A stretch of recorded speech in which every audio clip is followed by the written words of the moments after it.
Check, check, check, check, check. Check 1 2, check 1 2, check 1 2. What's going on? What's going on, y'all? While we get started, let me set some up. Gil Coker, DJ Kenobi, Leonzo, Johnny. What's going on? DJ Bonnie, all tuned in. What up, what up, what up? Wait, why does it seem like my GoPro is out of focus? That shouldn't happen. Oh, we'll see. DJ Fuego, what's going on? So let me check real quick because I might move over to the DJ set as well. So I want to make sure the other mic is working. And I see Smooth Deep. What up, what up? Okay, let me see. So we got the ATEM here.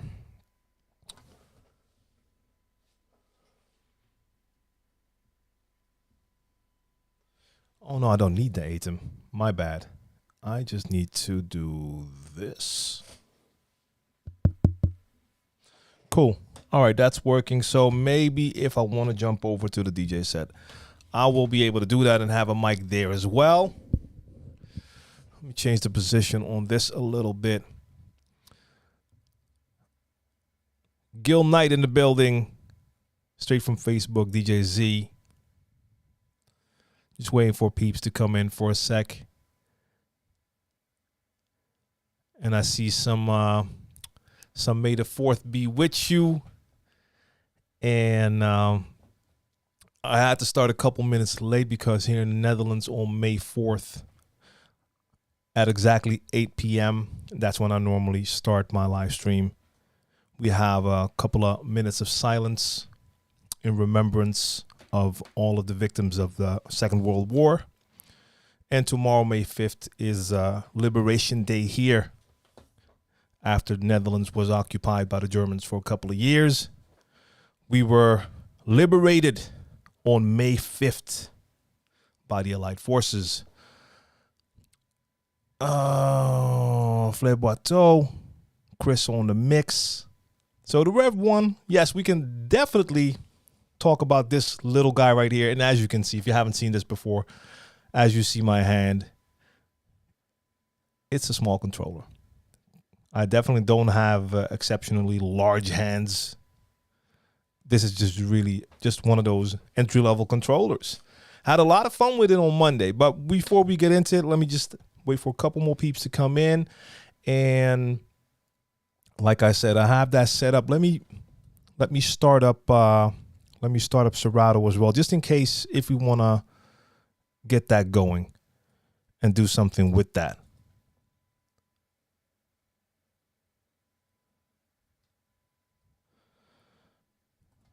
So Serato, wait a minute. I'm not even connected. Hold up.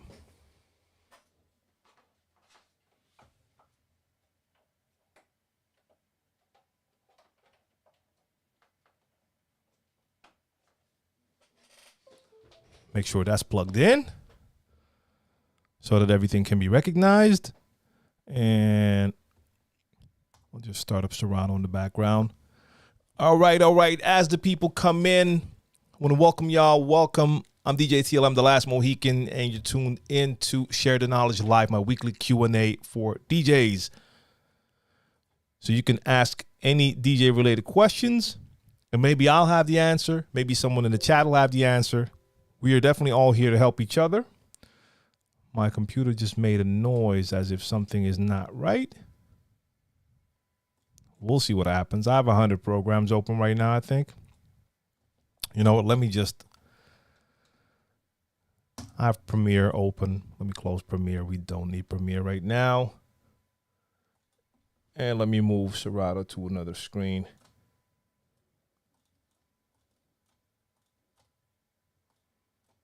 Cool. So Serato's there. So maybe we'll get into that in a second. Mixmaster G in the building. And James E. Jones Jr. is here. So Q&A for DJs, that's what we're doing here. And on the subject of Q&A and Mixmaster G just entering the chat, Mixmaster G has a weekly AMA on Tuesday. And coming Tuesday, May 10th, I'll be visiting Mixmaster G in his studio, and we're going to go live and do an AMA there. I think he has questions for me. I might have some questions for him. And I believe all of you can ask us questions. So make sure y'all tune into that. That's Mixmaster G in the chat right now. DJ Philco live from Houston. Salute, salute. DJ on the ones and twos. I see you. DJ 312 from Germany with the bits. I like that. 312 bits from DJ 312. All right, cool. So for those who were here on Monday I had fun during my Crates live stream, my mix show, and I played with this controller right here that I've had in the studio for a month or two. It arrived the same day as the Rev 7. So I don't know when my Rev 7 video came out, but like a week before that. So I've had it here forever. The only thing I did with it was record one Saturday session, scratch session. Beyond that, I hadn't used it. Started to get some questions. I also saw some people who were not disappointed, but they just saw like, hey, the Rev 7 is getting all of this attention. What about what about the Rev 1? Because like a lot of people might be interested in an entry-level controller and not like the motorized beast like the Rev 7. So what's up with that Rev 1? There it is. Had fun with that on Monday. Well, I'm pointing there, but you can see it on your screen. And it's a very nice entry-level controller. And I must say, like, I think that goes for most of the entry-level controllers that you have right now. They're just very capable. I did a live stream and I played the way I normally play. Now, of course, well, too much plosive, so let me put it here. Now, of course, it's not going to be the same as when I'm playing with a set of turntables or when I'm playing with something like a Rev 7 because the feeling is different. These are just the normal jog wheels, smaller, and this unit doesn't really have any indicator of where your sound is, so you have to check your screen more often. They feel nice, but they don't have the same response as a motorized player. So of course it's going to be different, and it's small. And I had a couple of errors during the mix that were due to the size. One thing being that when I was cutting, not this hand, the other hand, but when my hand was going this way, the start stop is right there. And yeah, I bumped into it and it's pretty sensitive. So as you can see, like my hand is just going over it and I'm already turning it on and off just by going over it. I'm not even pressing on it. My hand is just going over it and it will go on, off, or play and pause. And the same thing happened here. At a certain point, I was moving here and moved my hand back a little bit too far. And as you can see, I just pressed start again. So everything is smaller, so you are a little more likely to accidentally touch one of the buttons when you don't want to, but I feel you can easily get used to that. The other thing is I'm very used to onboard effects, and this does not have onboard effects, so you're controlling Serato effects. That's just not really my thing. I used it. I didn't even change the effect, so I was using a delay instead of an echo, which I normally don't use. And when you activated the delay, as soon as you switch that, the flip switch back to off, the effect would automatically stop as well, which is, yeah, not something I'm used to. If you use like an S7, S9, S11, or even the Rev 7, if you activate it for a second, even if you let go, you can still hear that end tail of your effect. So a couple of things you have to get used to, but yeah, check the replay on Twitter if you want to, twitter.com/DJ TLM. You can check the video replay from Monday's stream and you can see me work the Rev 1. So, I mean, for an entry-level controller, you could rock with this for sure. It's a little bit bigger than the DDJ 400, which I like. So, yeah, overall, I had a lot of fun playing with this. And, I mean, I like jumping off the deep end. No practice, whatever. Just plugged it in and started playing.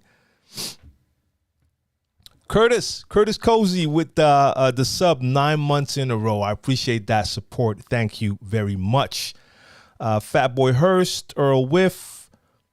Who else? Mixmaster G with bits. You got the hype train started? Wait, let me get my Twitch screen open. Are we on a train already? Oh, we got a hype train going now. Now, that's pretty ill because we just started the stream. DJ Kylo, salute. So appreciate that hype train. Keep that going.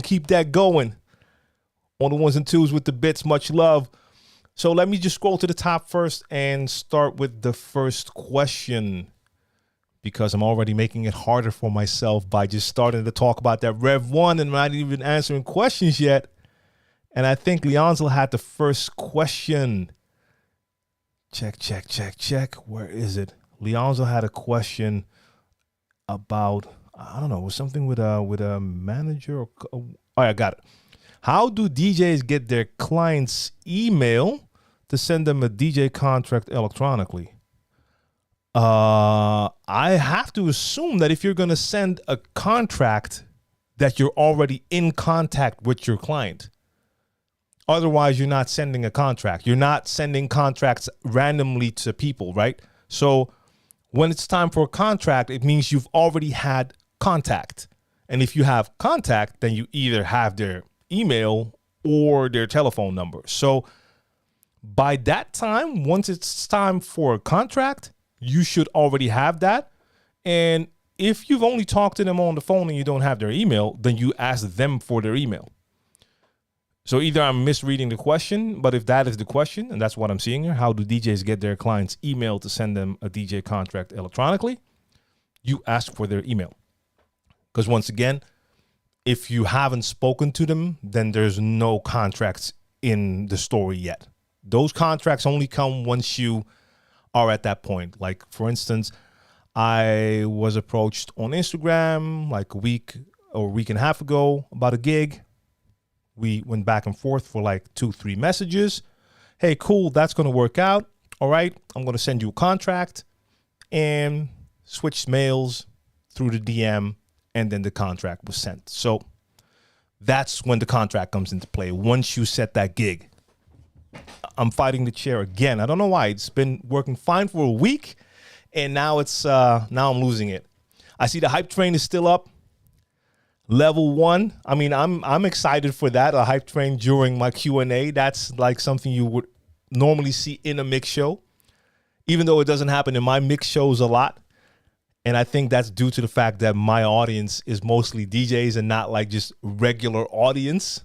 I see some of my colleague DJs sometimes, and they just have like club goers who watch their stream, and they're always going crazy ham with hype trains. So I'm excited when I see one here. So next question. Where is it? Got a mixer duo last week. That's not a question, but that's dope. That's one of the mixers I actually still haven't tried yet, and I've always heard good things about it.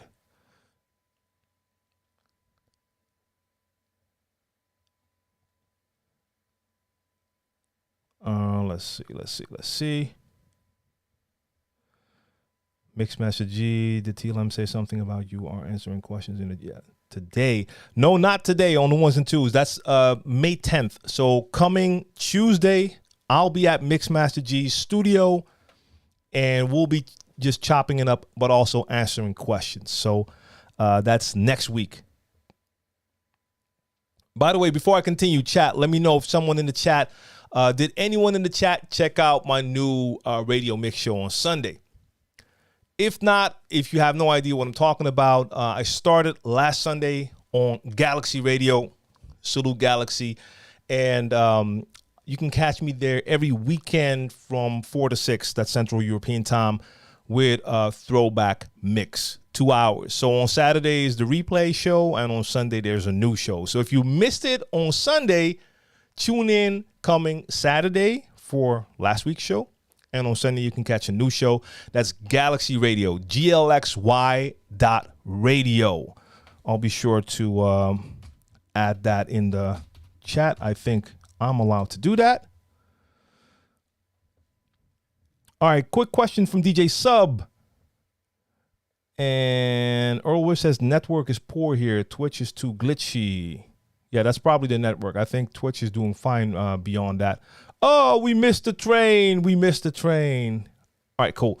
If there's a new one, let me know. But now I can move my restream chat back in front of it. I didn't have Twitch in front of me. Wait. Let me go back.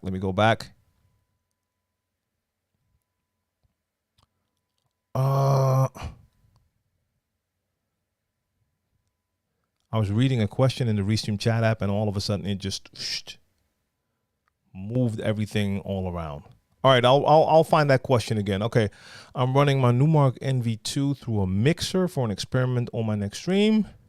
I actually went through a mixer. You might be able to see just a little piece of it. So the Rev 1 is here, and right next to it I have an S7. The reason for that is the Rev 1 only has the RCA out. And if I send that, or at least my connection to my audio interface is no, let me rephrase. Normally when I do my mix show, the output from whatever DJ set I'm using is going into my A10 Mini Pro, and then the booth output is going into my audio interface so I can hear it through the speakers.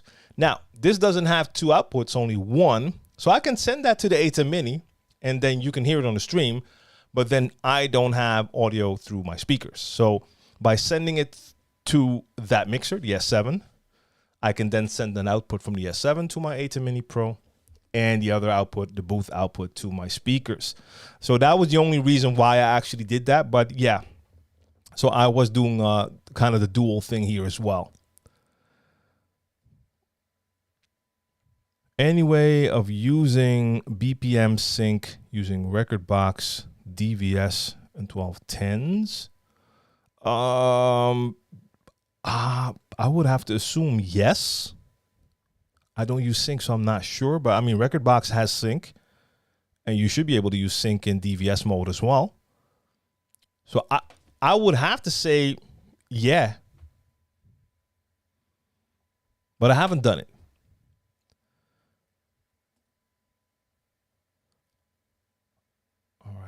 All right. Do you prefer using backpacks or road cases for your mixers? A backpack. Now, normally, if I bring equipment, it will only be a mixer. But in that case, I'm still using a backpack. But before, when I was like carrying an entire DJ set, I would have 2 turntables in flight cases. So that's 2 flight cases. And I only have 2 hands. So if I have to carry my setup, and I don't want to walk twice, if I have the turntables in cases, I can carry those, and the mixer on my back in the backpack. Then I can just carry the entire setup at once. And I had multiple bags that could carry mixers, so that was easier. So at a certain point, I just stuck with the backpacks because I would get newer mixers, but then I would have to find or buy new flight cases for those mixers. I was like, nah. Let me just use the bags. I have 2 hands, like I said, so that worked better. I think the only case I have here for a mixer is for a Vestax for the 07, and I don't think any of my other mixers will fit in that case. Now, case will protect it better, but the way I normally travel, I make sure that the bag, even though it's padded, I also make sure that the bag is not in a place where things can happen to it. But again, I don't travel with equipment a lot anymore. Official VDJ Chop Money. Salute to you. I've been following you for a long time, but I still find it difficult to learn scratching. So my first question would be, how often do you practice? So I don't know what level you're currently at, but how often do you practice? Because sometimes people approach me and they tell me like, hey, it's not working out. Like I had someone in the chat a couple of weeks ago, and I remember asking like, how long have you been practicing? And I think the answer was like a month or a little bit longer, which is a relatively short time. I know I practiced a lot longer before I can honestly say I mastered the basics. So how long have you been at it? That's where it begins. Now, beyond that, for some people, it's a steep learning curve. Others have less difficulty just watching a video and emulating what they see. In some cases, you might watch 100 tutorials, and if it's still not working, in that case, you might need someone to actually guide you, because maybe you're misinterpreting something, and then you think you're practicing it the right way when you're maybe not.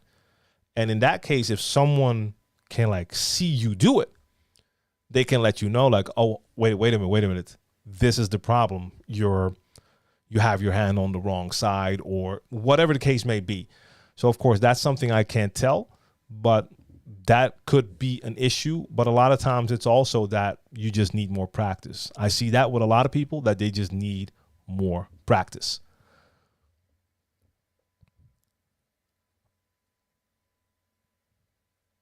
Hey, I'm only reading it now, Mixmaster G. He tells me I'm going to feel right at home because he also has one of those mysterious self-lowering chairs. Yeah, I don't know what it is with this one. Sometimes it'll stay in one position for days, and other times, especially during the live stream, I can just feel it lower while I'm just normally sitting. I'm not doing crazy stuff here. All right, so question from DJ Sub. How do you create a scratch combo, like merging 3 different scratches into one thing that has a flow? For me personally, it's all freestyle. So I've never really sat down and thought like, hey, let me come up with a pattern. That is definitely something you could do. Like, hey, I like this scratch, and that scratch. Let me see if I can combine them. I've just personally never done that. I would just be freestyling and come up with certain things just by doing them. You do something, you hear it, it sounds nice, you repeat it, and some of those things will stick. Or you do something and you feel like, hey, this sounds like it could be something. Let me try that again. But that's the way it turned out for me. Sven, what up, Sven? Guten Abend.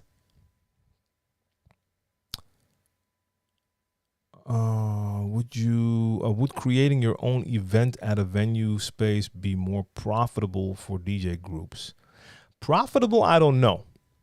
I mean, creating your own events is a great way just to have gigs and grow a fan base, grow your name. It can work well for that. Not saying it always will. Profitable, that's a different scenario. And then you're talking about DJ group, so that's more people. It all depends on what kind of deal you can get as well. So for instance, I've been in a position where I or myself together with another DJ organized events in the first place to just have our own gigs where we could do what we want to do. Also to build a fan base. And we were pretty successful with that or at least the DJ that I turned out to do a lot of parties with. That was at a venue that was just like a venue that had a good crowd. We would pull a good crowd. We had a good deal with the venue, so we made money. In that case, it was profitable.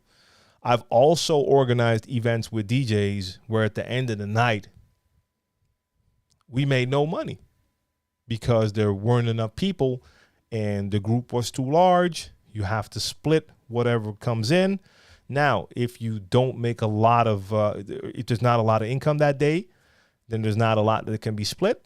So yeah, it will depend on a lot of different factors there.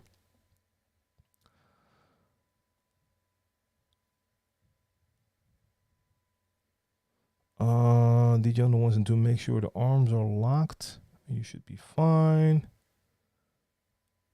That is a question. Maybe I missed something here. A question from DJ on the ones and twos. Where was that question? Where was that question? Okay, now I'm going to leave that to y'all. I'm going to leave that to you guys. And for anyone who's new in the chat, if you ask a question and it takes the time for me to answer, give me time. If it's been like 20, 25 minutes, feel free to just drop it in the chat again. But it could take some time. DJ Six, what up? I don't know what we're going to be learning today, but I learn something every week during the chat. So we'll see what happens. Kenobi says, was Kenobi also asking that first part about the event? Oh, that was also you. Okay. Meaning if a group of DJs wanted to create a small music festival, that sounds even more elaborate than just having an event at a spot. I mean, I've never done that. But I mean, like, the same answer actually still holds up here.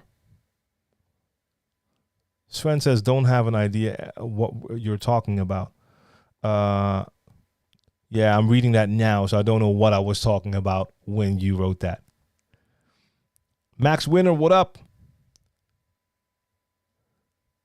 And DJ Spin, just woke up. Glad you're on. Awesome info. Last night I was watching some older video. Appreciate that. Henry, what up, Henry?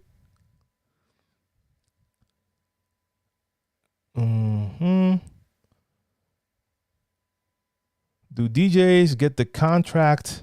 Do DJs get the contract they signed before the gig or the day of the gig? Now, well, that usually should be before. I mean, if you're going to work with a contract, then you should want to have that contract signed as soon as possible, because then the deal is final. So as a DJ, you would want that, but as the organizer of the event, you would want that as well, because you want to make sure that you have your DJs locked in. So no, you're not signing a contract on the day of the gig.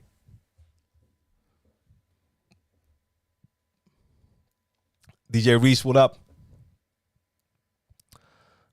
So Kenobi says, I'm working towards getting a bunch of DJs in my area to be known better with a summer set series of music festivals as the weather's nice. Hey, the only thing I can say is, I mean, like, as far as I know, a festival is not that easy to organize. And for most festivals, it takes time to build a festival. So I'm not talking about the actual event, but actually build it out to be a successful event over years. So if you're going to be a brand new festival and you want to have instant success, I don't know. I think you're probably going to need to have some names that are going to actually pull in people. And that means you have to have the funds to actually book DJs. But it sounds like you want to do this with a group of DJs and do it yourself. Now, if the DJs you're doing it with are all well known within the area, hey, maybe that will just work. But I don't know. I mean, I've never done a festival. I've only organized events, and there's already a lot that comes into play with organizing an event. It's going to be even more if we're talking about like an outdoor music festival. So I've never done that, but yeah, I'm not sure. That's going to be a lot of work, I think.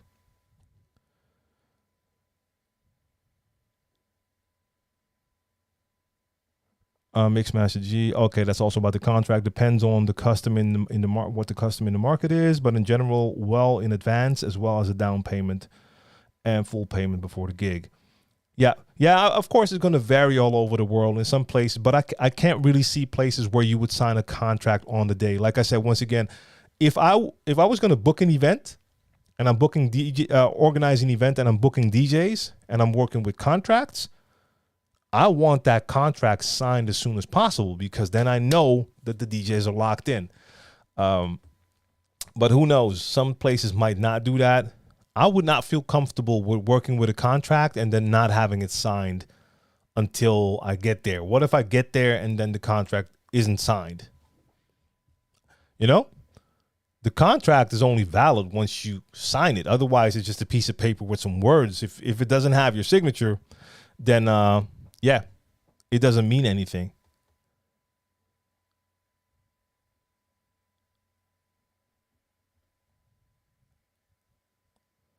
Record box supports sync and DVS. Yep.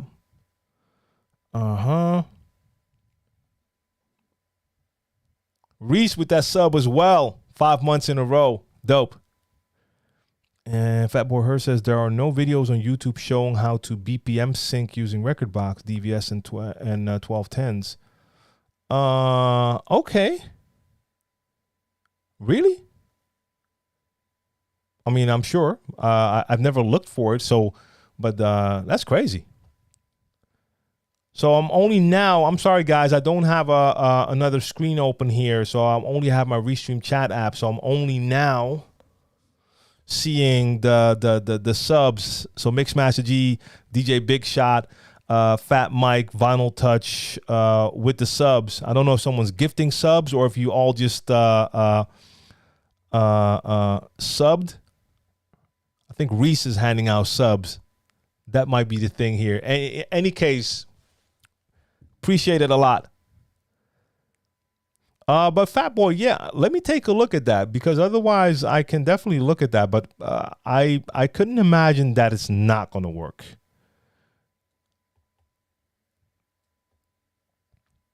But I have Rekordbox here. I have my Rekordbox vinyl here. I can start it up in DVS mode.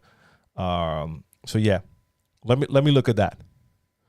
DJ Sub with a quick question. Oh, we had that question. That was a scratch combo. See, that's Restream chat app does that sometimes. I've already seen that question, but I didn't see the other ones yet. Giovanni, what up? What up? And we got Jamal tuning in from the Bahamas. DJ Sticks, salute.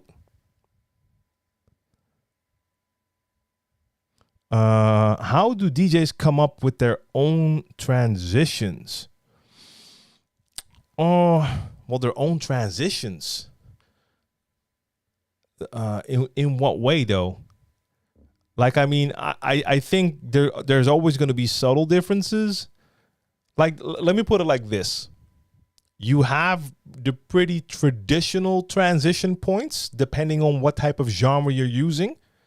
So if I'm talking about hip hop and R&B and more genres like that, or dancehall, you name it, if you're going to blend, you're going to play the tracks together, a lot of times you're going to mix the intro of one song or the beginning of one song. If there's like a beat at the beginning, you're going to mix that into the chorus of the song that was already playing. And you're not always doing that, but that is like where you do most of your transitions. With house music, you also have places where DJs mostly do their transitions. Now, we can all have our own styles with EQ, how we EQ during a transition. Some DJs will use a lot of effects, no effects, some effects. I don't know. I mean, I've never thought about that personally. I've never thought like, how should I do this transition? I mean, you listen to the music, and sometimes, in my opinion, it just makes more sense to bring the new track in with all the levels normal. So all the bass, all the mid, all the high is there, because then it's going to have more impact. With other songs, I'm like, nah, I can take some bass out and have it come in subtle. But I've never given that a lot of thought. I think that also is because I almost always play freestyle. So then you're not thinking about how am I going to do my next transition. Now, if you're preparing a set, then you have more time to look into that, to think about that. So for instance, when it comes to the mix show I'm doing now, the radio mix show, every Sunday, check that out. So every weekend, 4 to 6 on Galaxy Radio. I'm going to post that again. But for that radio show, I'm currently pre-recording that. This is something I take my time for and I prep.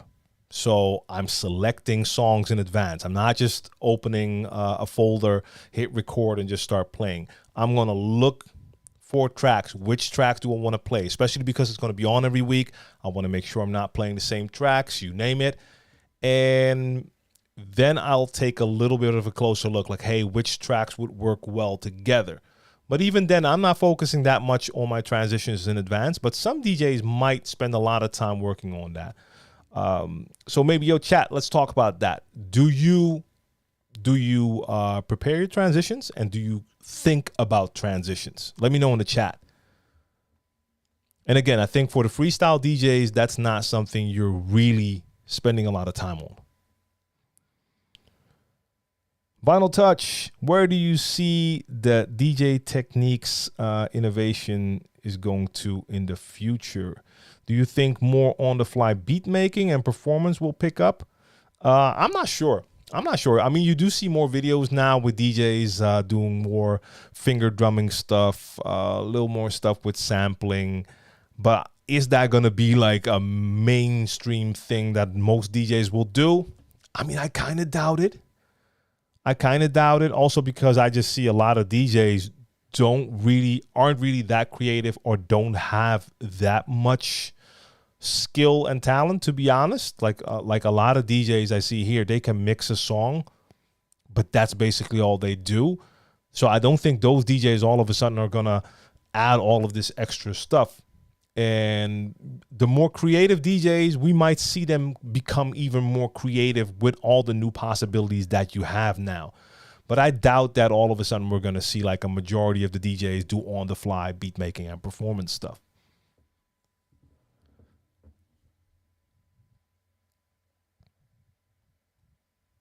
Nara Chim, what up?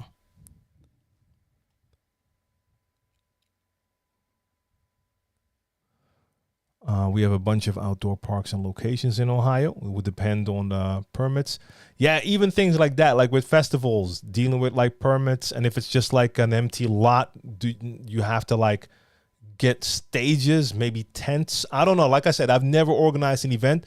I can just imagine playing the fact that I played at a lot of festivals and I get a little glimpse of what goes into it, the organization, the production, the amount of staff you need. Whew. I mean, I'm staying far away from that. Let me just come in and play. But yeah, I mean, you have DJs that do well, fare well in that, and make good money, good profit. And sometimes things go terribly wrong, and no money is made, or people end up in debt. I mean, yeah, it is. There's a risk involved for sure. What have you thought about? Have you thought about logos or branding for DJs? Have I thought about it? I mean, I've had a logo for a long time, revised it a little bit over the years. I mean, I don't know how important logos are. I think branding, like getting your name out there, is very important, especially nowadays. So I don't know what to say exactly when it comes to this. And I want to say more, but I feel I need to put more thought into it before I say it. Maybe I'll get back to that in a sec. Let me linger. Let's let that linger for a sec.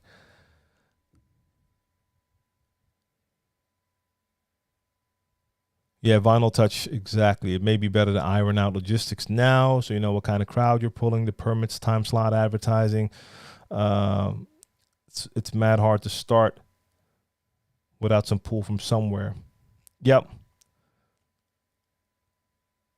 What I see happening here in the Netherlands a lot now is that festivals that are already popular have started to branch out. So normally they only did, for instance, house music, and now they expand and they get like an extra tent, an extra stage.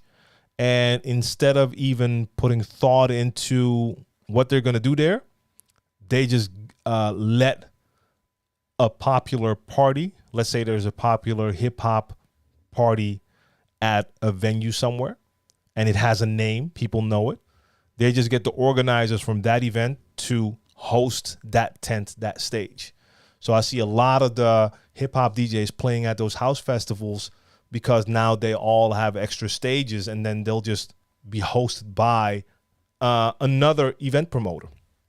But so that is a way that those people now got into the festivals, but they didn't have to start those festivals. Those festivals were already there, and now they're offering them a stage.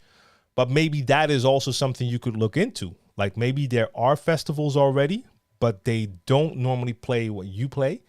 And maybe there's an option to have a stage at a festival like that, because maybe that takes away some of the work. But I don't know. Maybe that works different in different places. I just see that happening here a lot.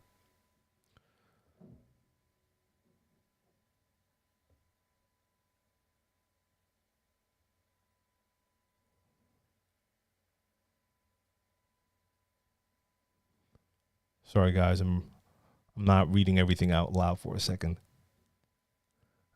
I'll work on developing transitions. All right. So DJ DeFore says, I work on developing transitions, but it's not something I'm really thinking about while mixing. Yeah. Leonzel says, do you have to know beat match in radio? That depends on what kind of radio DJ you are. Like, you have the radio jock that just sits behind the microphone and has like the desk there, the mixing board, and the computer with the music, and he or she will talk, and then in between the talks start songs. And I'm talking about just pulling a fader up. So they're not mixing. In that case, you don't need to know how to beat match because you're not mixing songs. If you look at radio mix shows, then you have DJs that are mixing. So yes, in that case, of course, you need to know how to beat match. So my mix show on the radio now, the throwback mix, that's a mix show. So I'm mixing. And if you want to mix, then beat matching is something you should know. Yes. I used to prepare my transitions when I used to play back in the 90s, but I was playing in front of thousands of people, so preparing was crucial. Fat Boy, I like to hear an explanation for that, though. Like, why is it crucial to prepare if you're playing for thousands of people? I mean, I can see the benefits of preparing some things, or at least come prepared. But I've played many sets for thousands of people, and those sets were still freestyle. Now, I knew what type of crowd it was and what type of music to bring, so there was not that much of a chance that I could go wrong because I knew what type of music I was going to play, but I did not have a set prepared. So I wouldn't call it crucial, but I can imagine that it might also give you a little bit of ease of mind to know that you're fully prepared when you're playing for a larger crowd. But again, I've played for that amount of people like plenty of times, and in all cases it was freestyle, and it worked out well. And again, for people who hear me talk about freestyle DJing does not mean that you're not prepared. And I already see, Fat Boy, you're already saying, like, because you were playing on vinyl only, being nervous, so I did everything I could to help. So, like, that actually falls into what I was saying. Like, it could give you a little bit of ease, just calm the nerves because you know you come prepared. But then again, I played those gigs for thousands of people also many times on vinyl. So playing freestyle doesn't mean you don't come prepared.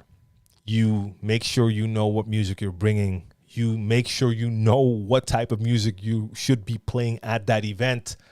And even if it's like a big festival, if it's a festival and it's around a certain type of music and you bring that type of music, then it's already pretty hard to go wrong. Now, you can always make mix mistakes. That is something that can happen, but that can happen with a prepared set or a freestyle set. If you're afraid of that, then preparing a set can definitely help out. You know that already know what to do. You already know the BPM, the tempo you need to set records to. That can help out for sure. So I understand, but like to me, it wasn't crucial, but I can see the benefits of it for sure. Gail Coker had a question, but I think I already missed one. I've been messing around with house and techno lately. I do my transitions on the fly based on where I want to take the music. Reese says, yep. And everyone can eat, but there are people who may be scared. I think that's about that. You were talking about the haters, right? Yeah, I saw the convo, but I missed half of it. Gail had a question. Do you ever mix genres in your music? Like, I'll play These Boots Are Made for Walking and then mix Elevators by Outkast. What's your personal views to genre mixing? Hey, if you're playing for a crowd that accepts it, then it can be very dope to do it. So it all depends. I mean, I've played at parties where I could do anything. and one party where I used to play regularly, the main portion would be hip hop, R&B, dancehall, but I would also like throw a pop track in there, reggae, go to some UK garage, a couple of house tracks, and even drum and bass, and then take it back. And that crowd, because I figured out the first time, like, okay, these people allow me to take them places and do stuff and just be more creative with the genres, and then it's perfectly fine. With other parties, you can like tell, like, okay, let me not experiment too much because they're not ready for it. They can't take it. So yeah, if it fits the event, then it can be very dope. Vest, what up? When I bump into a nice transition during my set, freestyle set, I try it out afterwards a few times and try to turn it into a 4 or 5 track mini set. But that's only with hip hop, R&B, and Afro beats. With house music, I just keep going with the flow. Yep. And Mixmaster G says, I actually like to use the acapella of that Nancy Sinatra song and then loop it over the U and bring in a big banger. Yep. Spin, DJ Spin, what up? I've been involved with all kinds of festivals, and you need a backer with funds to be able to do everything you need to do it the right way. Don't try and just pull something off. Then also I just thought of insurance-wise, sometimes you can get insurance for things.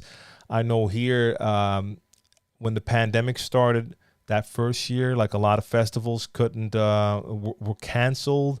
And I think they were refunded by insurance. But then the insurance companies also changed something in a clause for the coming year that if something would happen again, that they wouldn't refund. And then I actually saw on TV, like one dude, because they opened things up again here, and this dude started organized the festival. He put like 200 or 400,000 in, and like 2 days before the festival, everything got shut down again, and he couldn't do the festival, and there was no insurance covering it. So, like I said, there is a risk involved as well.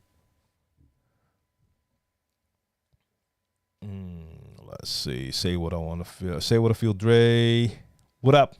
We here. And we're still here for at least another hour. So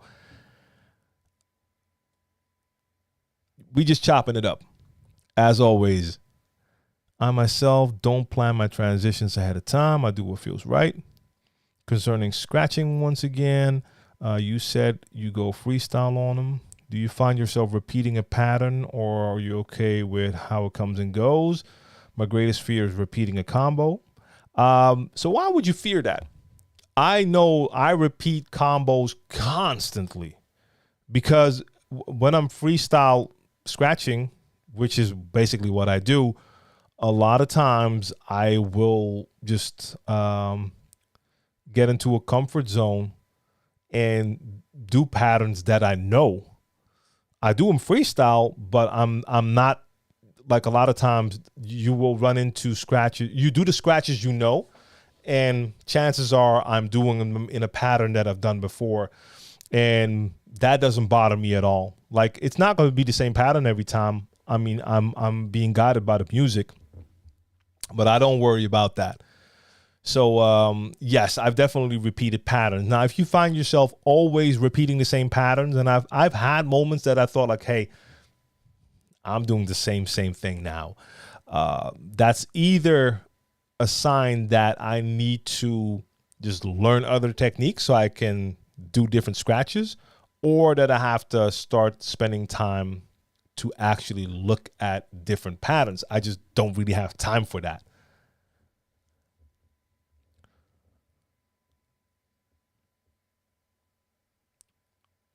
Nara says, everyone on the chat can answer this as well. When you're out at a club / party, just hanging out, do you naturally just listen and critique in your mind the current DJ spinning? He didn't mix. He just switched the fader over. That would never be a bad thing in my mind, but we'll get back to that in a second. He messed up that scratch. It wasn't a good transition. I know what she did. I'll be doing the same. When I'm DJing and I see other DJs in the building, that's what I think they're thinking. That's because that's what they are thinking. Let's be honest, DJs. We cannot turn the DJ ear off. You can't. You can't. Or you're going to have to be very intoxicated or totally preoccupied that you're not hearing the music. For me, that's almost impossible. And I can't turn it off. Now, I don't really go to clubs anymore, but when I used to go to clubs a lot, and I mean basically any day I wasn't spinning, I was at a club, you're constantly hearing everything the DJ does. Even when I was talking to people, you're in the club, socializing, whatever, talking, my ear caught that slip up right there.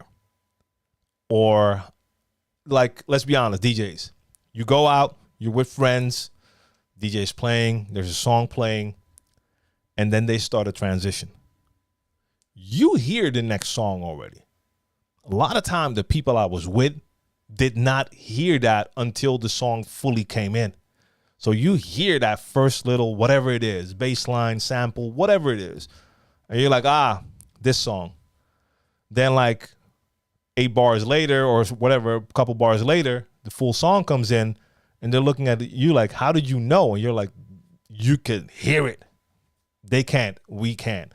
So yeah, definitely do that. But to get back to it, like you said, like, he didn't mix. He just switched the fader over.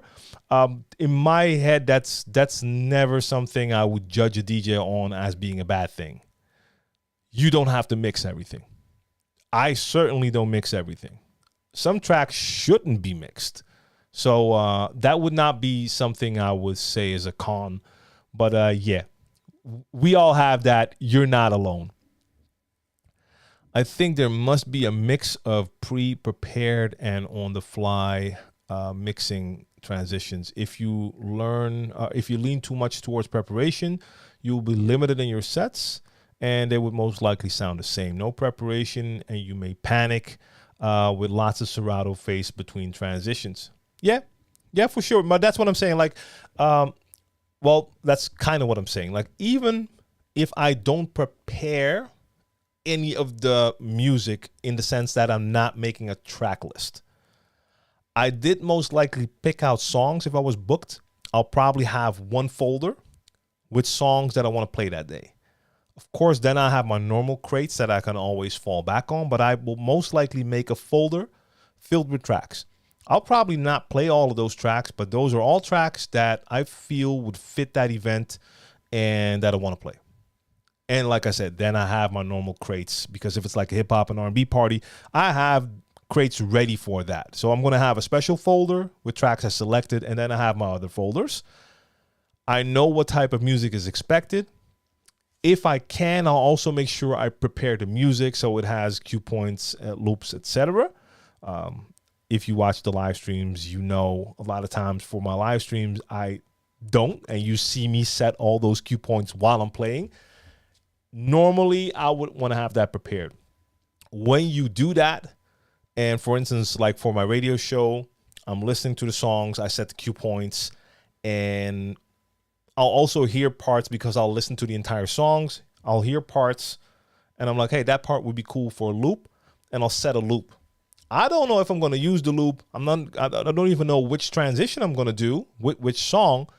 But when it's already in there, and now when I'm recording the radio show and I have that track and I can see, oh, it has a loop in there. Oh, wait. Oh, yeah, that was that. You know what? I'm going to use this one, and then I'll use it. I'm still all freestyle, but because I prepared my music by selecting it, having the right music, and having that music tagged, queued up, and everything, it will make my life easier. So, yeah. Freestyle doesn't mean that it's totally not prepared unless you call TLM and you're doing a live stream. Not always, but like half of the live streams I do are literally me just grabbing the tracks before I begin. Like on Monday, most of the tracks I played came from a new playlist on BeatSource called New Funk. In the afternoon, I went into that playlist. It had, I think, 77 songs. And I quickly listened to like 5-10 seconds of each song. And I grabbed like a 40 or 44 of them, put them in a playlist. I just started to play them during the live stream. And some songs turned out I already knew. The other songs I didn't know. So then you're like really totally freestyle. And it can bite you in the... It can bite you in the ass sometimes because then you don't know when a transition, when the song has an internal transition or break or something happens. But yeah, with the live streams, I feel free enough to just go for it that way. DJing has a feel right component. Prep can only capture previous feelings, not always create new ones. Yeah, I understand.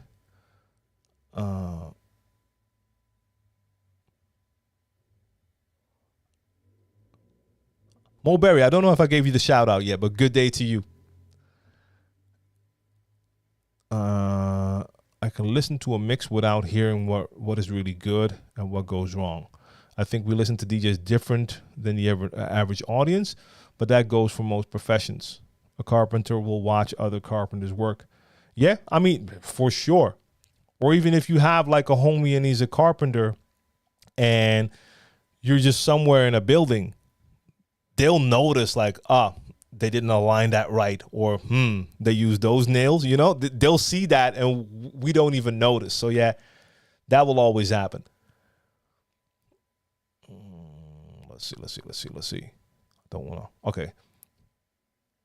Vest says, even if I don't want to, I still judge the DJ. It's something I can't switch off. When I play, I try not to think about other DJs and what they might be thinking. Yeah, let's be honest. That's Vest. It's good that you mentioned that because I know that some DJs do have that because they know we do this. When they see other DJs, some of you might actually get nervous because now you start to feel like, hey, they're going to be listening different. Don't care about what people think. Just focus on you. Like I've had plenty of gigs where DJs were in the crowd, and I mean, I'm fine with that. I'm not giving them a single second of my thought. Like, ooh, they might think this. The only time I'll do that if it's a homie who's also a DJ and I actually make a mistake. At the moment I make a mistake, I look to see if I can see them make eye contact, and then you look and then you see them looking like, yeah, I heard that. And then it's more like an internal joke because half the time the mistakes I'm talking about, the crowd didn't even notice. So that's why it's not important. The crowd didn't even notice, but you and the other DJ, you give each other that look like, yeah, I heard. Beyond that, don't worry about it. Yeah, I mean, I won't put anyone on blast, but I mean, I know I've had it happen. Well, actually, I've had it happen quite a few times that I went to a club and I knew all the DJs that were playing there. Some I knew better, some I just knew a little bit. And it happened plenty times that one of the DJs saw me and they greeted me. And then I could see like the nervousness in their eyes because they were about to begin and they were like, damn, now he's going to hear what I'm doing. When there was no need for that. Because even if they make a mistake, it doesn't matter what I think about it. So never let that be an influence to you that you know that other DJs will hear it. Mixing an old school rave wasn't easy back then. Noisy, no monitors. We had no time to look for records. But yes, freestyle. Oh, yeah, hey, Fat Boy, I feel for you. I feel for you. The no monitor thing is horrible. And not having a lot of time to look for records is also a horrible situation. Yes, I feel you. I feel you. Oh, and Spin, I didn't even think about that one. This is also about the festival, right? If you're the organizer, you can be on the hook if people get hurt. I wasn't even thinking about that part of insurance, but that's also a thing, like a liability if something happens at your event. Like if you organize an event at a venue, then it's a different situation. Then most likely it is like the venue will have insurance and it's their equipment there. But if you're organizing a festival, you set everything up. Let's say a speaker falls on someone's leg and they break their foot or whatever, liability issues. And I don't know, like the Netherlands is not that bad, but the US is pretty crazy when it comes to suing people. Oh, I don't even want to think about that scenario. Has anyone ever had mixers block? I'm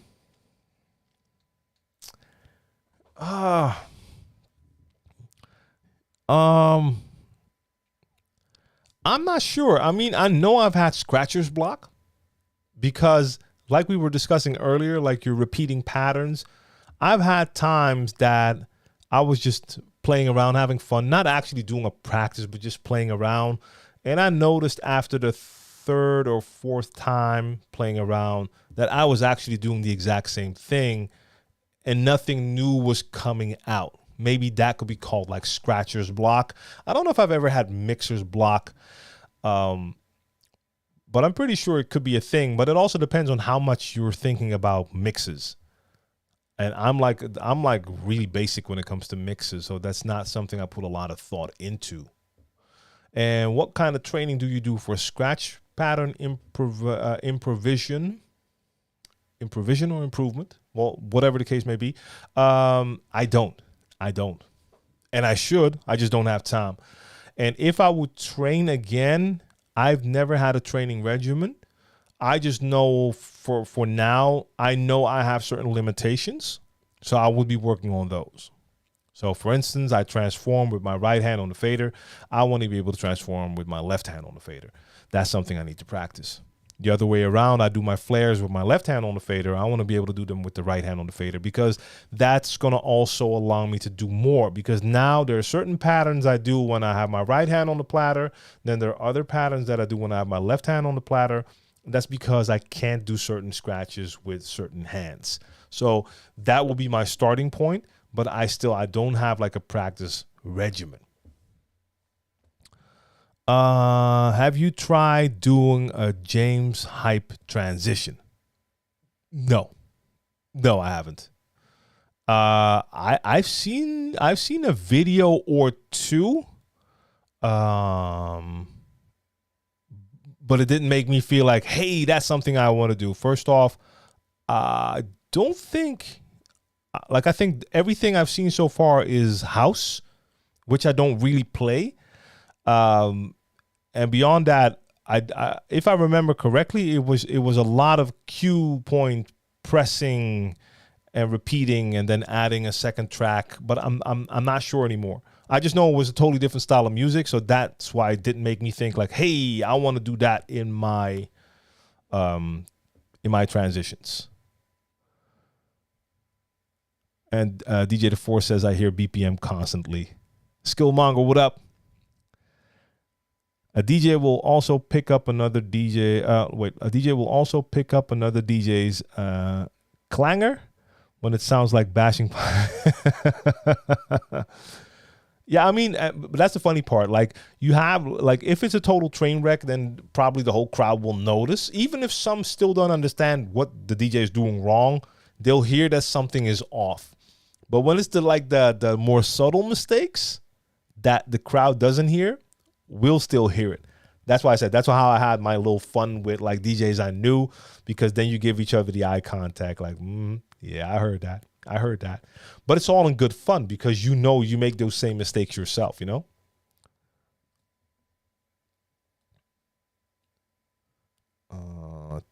Also, I just ran into a good acapella list on a Beatport DJ Tools list. I'm experimenting with freestyling acapellas into my techno trance progressive sets to boost energy. I'm having a good time with it. Freestyling is fun, like solving a puzzle on the fly. Yep. Yeah, I mean, I did a live stream. When was it? Like a month ago, where I only had acapellas and instrumentals, and I had to like make mashups on the fly. Now, not everything sounded great. Sometimes you're not completely sure how the flow of the acapella is supposed to go, so you might not be totally on the mark. But it was a lot of fun, just playing around with that.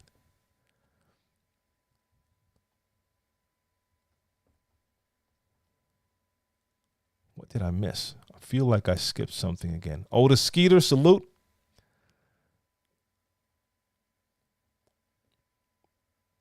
I believe mistakes are inevitable. They will happen. Yeah. Sometimes I know a mistake will happen before I play the transition. So I adjust the transition in my head ahead of time, or just use effects to mask the mistakes. Usually those mistakes actually sound good by accident.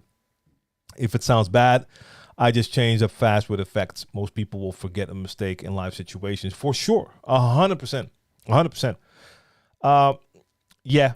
If I'm doing a transition and I hear that, hey, I'm kind of losing the sync, sometimes you just adjust to get it right again. And sometimes when you're nearing the end of a transition, I don't even adjust anymore. I'll just add a filter and just scratch it out.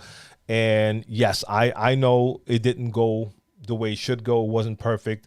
Some people might hear, but for most people, they won't even notice. And Mixmaster G says, 40 years in the business, I still have to do my first mistake-free set. The crowd doesn't care. They absolutely don't. They absolutely, unless you totally break their flow. Like, I've made mistakes, like lifting the needle off the wrong record, and then the music stops. The crowd will notice. Now, if you fix that mistake fast by bringing the track back to the beginning, laughing and bringing it in, some of them will take a second to be like, what was that? Well, the song is playing, and then they'll continue to dance. Like, yeah. I've heard one DJ, though, here. He used to play at a club, like back in the days. This guy could not mix. Like, I don't know if he thought he could mix or if he had a wrong understanding of what mixing was. But his mixing technique was he would have one record playing, and then at a certain point, he would press play on the other deck, bring that fader up, and have two tracks playing together. They were not matched up. So this was always Trainwreck City. You would hear the snares clack, clack, clack, clack, clashing like crazy. Every transition was like this. But it was his party, so I guess he could get away with it. But in that case, like, people would notice, but luckily with like the hip hop, the transitions aren't that long. So most of the times the tracks would have switched fast enough for the crowd just not to care enough. But I always noticed that, and I couldn't understand how you don't hear that. But yeah, that all of a sudden just brought back a memory. And DJ Scratch with a K says, I've arrived. And that was, 6 minutes. I'm not that far behind anymore. There we go. Vinyl Touch says, by improvision, I mean improving your ability to chain scratch combos together as it comes based on feeling. Yeah, I think the more techniques you master, the more different scratch techniques you absolutely just master, I think it will become easier to come up with patterns. So here's one example, and I mean, I can do the basics. I definitely do not master the advanced scratches, but for my Saturday sessions videos, where I'm doing a different pattern every 4 bars. So I do a pattern, then 4 bars are empty, then I do a pattern. Those Saturday sessions are not prepared. I've never prepared a single scratch for a Saturday sessions video. I start the beat, and then I start. And when I start my 4 bars of scratching, now back in the days when I did them, then I would do random scratches. Now I start with a pattern and I repeat the pattern for 4 bars. But at the moment I start, that's when I think of a transition to do. A pattern, scratch pattern to do. And then I repeat it. Then I stop. Then there's 4 bars for the other DJ. In the 4 bars that I have, I'm not coming up with a new pattern. The only thing I might think of in my head is, shall I do a transform, or shall I do something fast or slow? I mean, but beyond that, once I thought of like, okay, I'm going to do transform, I still don't know what I'm going to do until I start doing it. The more techniques I would master, the more I more different patterns I could probably just freestyle come up with. But yeah, I need to learn more. Need to just practice more techniques. Feel comfortable. If you feel comfortable with the techniques, then you'll add them to your patterns easier.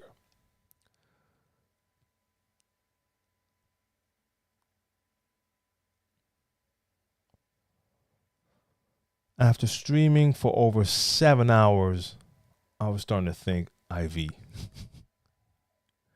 And I streamed for 7 hours straight recently. Started to think it all sounded the same, like the same track. Hey, I mean, 7 hours. That's yeah. I mean, I used to do the 6 hour sets. I haven't done those in quite a long time. Yeah, at a certain point, that does become a little foggy. I can understand.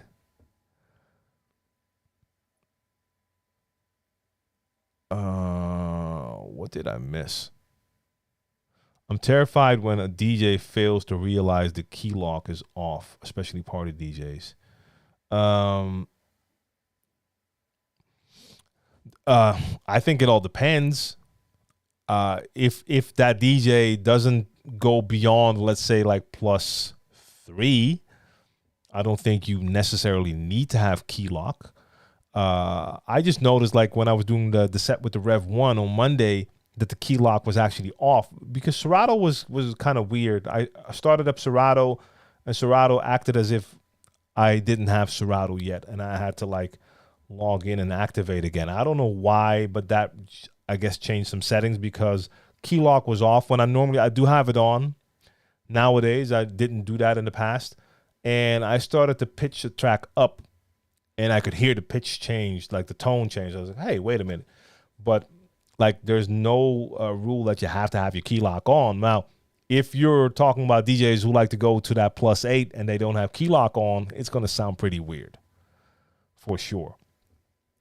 Naratim is a lefty. I'm comfortable scratching with my left hand and right hand on the fader. Is it a beginning thing when you use your arms? When you use your arms are in a cross position, for example, using your left on the right deck while your right is still on the fader. I know plenty of DJs who do that. Yes. I never liked that, and I guess that's why I just continued until I was able to do certain things with one hand and others with the other. So I don't have to do that. But I know certain DJs who can scratch better than I can. They have better control over their scratch techniques. But they still need to cross when they use the other deck, because they learned all their techniques on one side. So if they go to that other deck, they have to now cross their hands. So they're better at scratching than me, but I don't have to cross my hands. I'll just do different scratches on this side and on that side. But yeah, a lot of DJs do that. How does a DJ know the different sound quality of songs? If you're going to download a song, what do you think should be the download format? Well, knowing the quality of the sound of the song is something you can see on your computer. And if it's a bad quality song, you can hear it. But I mean, there's a lot you could go for. I mean, if you're going to play MP3s, which I think most likely is what you'll do, I would say the minimum is 192. And if you can find them in 320, that would be even better. But don't go below that. Now, God's Own says at minimum you want 320. I tend to disagree, for the simple fact that a lot is not available in 320, or you have to do it yourself. But 192 has always held up really well for me. I noticed that once you get below that 192, a lot of times you can't hear it. In the beginning of the digital era, I remember I did it myself as well. Certain files, you would download them, Napster or whatever, and they would be 128, and you didn't care until you got to the club and you played that 128 file. Whoa. Yeah. I've had a couple of 160s that sounded okay, that I was like, okay, that sounds pretty okay, until I found them in like a 192, and then you could hear the difference already. But I mean, I would say the minimum for me would be 192. But if you can get them in 320, get them in 320. DJ Ty from Kenya, what up?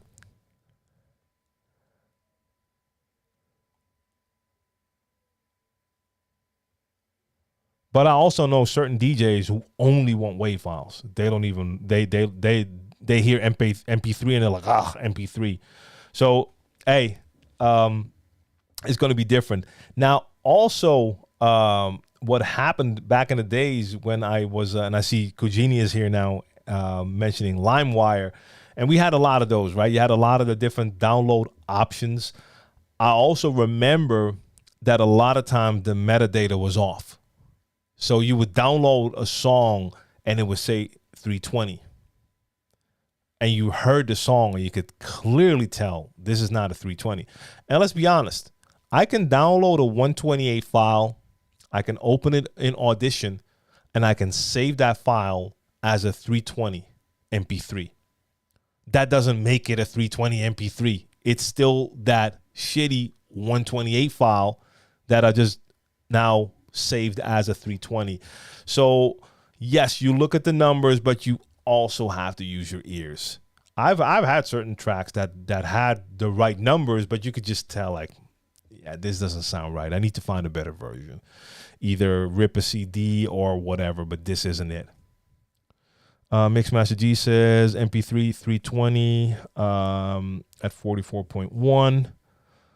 Will play on anything. If the MP3 has been encoded properly, it will be hard to tell apart from a lossless version of that track. Yep. And my maximum, I try to keep sets down to an hour. If live streaming, I usually mix until I'm silenced. Copyrights. But Kenobi, where are you streaming? Maybe I missed that one. That's not on Twitch, right? You must be talking about either, well, not even YouTube. Which platform? Whirlwind Dreamer, what up? Be glad, new DJs, that we're not in the LimeWire days. A lot of songs were corrupt, high pitch. Yep. Yeah, that happened as well. Like corrupted songs.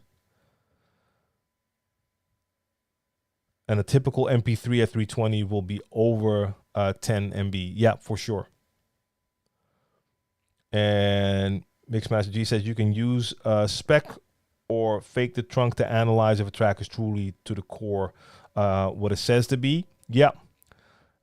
But how long have they existed? I don't think those programs were there like when we're talking more like the beginning era, right? Like that mid-90s era. I don't think you had them yet. Salute Kenny Spears.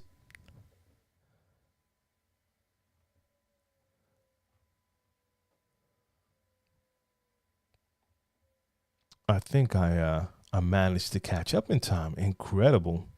I'm always surprised that it happens. Like I start out and at a certain point I'm like 20, 30 minutes behind. And I still manage to catch up in time.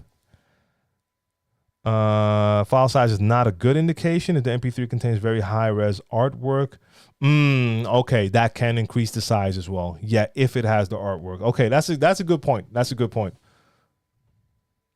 I had not thought about that. But the high-res artwork will definitely increase the size for sure. Let me check if this is working.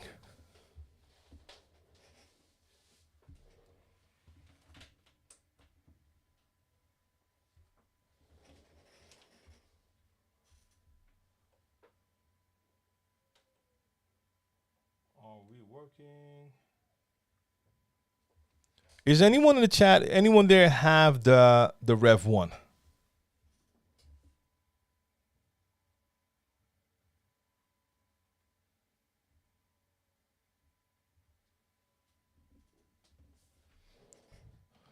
Because there was one other thing I was noticing during the stream on Monday when I was playing.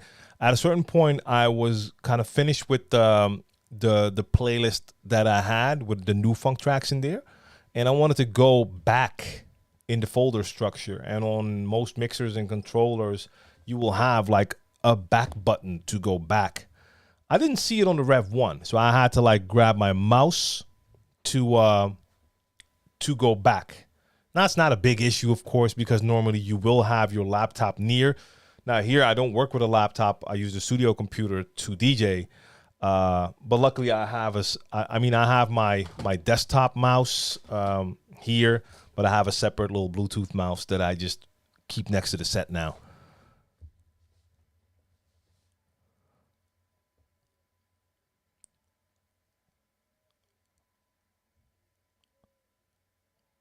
Wired, you just ordered it 10 minutes ago. Dope.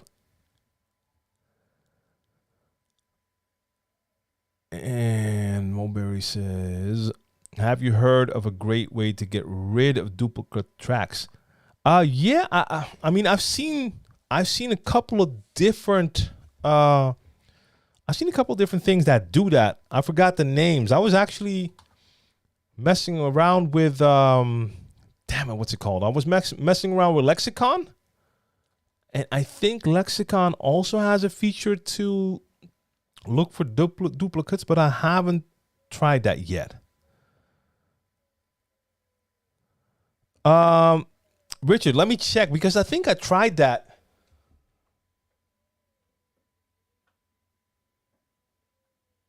No, I guess I didn't try that. Richard, thank you. It's actually stupid that I didn't try that, because I've had other controllers that make you do that same thing. But yes, that was it. Where were you on Monday, Richard? I could have used you. But yeah, that worked. The pressing of the scroll knob actually worked. And I've had other controllers that have that. I still feel it should say it somewhere on the controller that is what works. Vest says, yes, Lexicon has a duplicate detector. Yes. So I know it had the feature, but I haven't tested it yet to see if it works. And Kenny Spears says that he uses the WMA format to MP3. Oh, the WMA to MP3 converter and make it 320 bitrate, then it sounds fine. Yeah, but still, if the thing you had wasn't 320, it doesn't make it 320 then. Now, if the audio file you used sounded fine, then it will still sound fine. But it's not like if you convert something to an MP3 or save it as a 320 when it wasn't one in the beginning, that is going to up your quality. So it all depends on what file you started out with, how good the quality was. I recently upgraded to, Godzone says, I recently upgraded from Reloop Elite to the S11. Love the S11. Do you think I should hold on to the Elite? If I sell the Elite, the S11 will be my only mixer. Do you see value in DJs collecting gear? So first off, Godzone, we have to agree that is a very privileged position to be in, to be one of the DJs with multiple mixers. So for a lot of people, they have one mixer and that's their only mixer. And with the type of equipment we're talking about here, it is dependable equipment. Like S11s, Elites, they are very, very, very dependable. Now, if you travel a lot with your mixers, if you take them on the road a lot, that increases the chance of maybe damaging your mixers. I mean, I have a couple of mixers here that they still work, but they have some damage. Like they receive some bumps and knocks, and that could have went differently and could have cost me a mixer. So in my case, I still have working mixers. Now look, so in your case, if you have the Elite and you have no reason to sell it, I mean, I can imagine you could probably still get a nice amount of money for it. But if that's not a problem, so if you don't need it right now, there's no need for extra cash flow. I mean, having a backup mixer is a good thing. But if you only use your S11 at home, chances of something happening to it are probably quite slim. Now, if this is also like a gig mixer and just something you need, and you just know you always need to have a mixer ready, then it's a great position to be in to have one.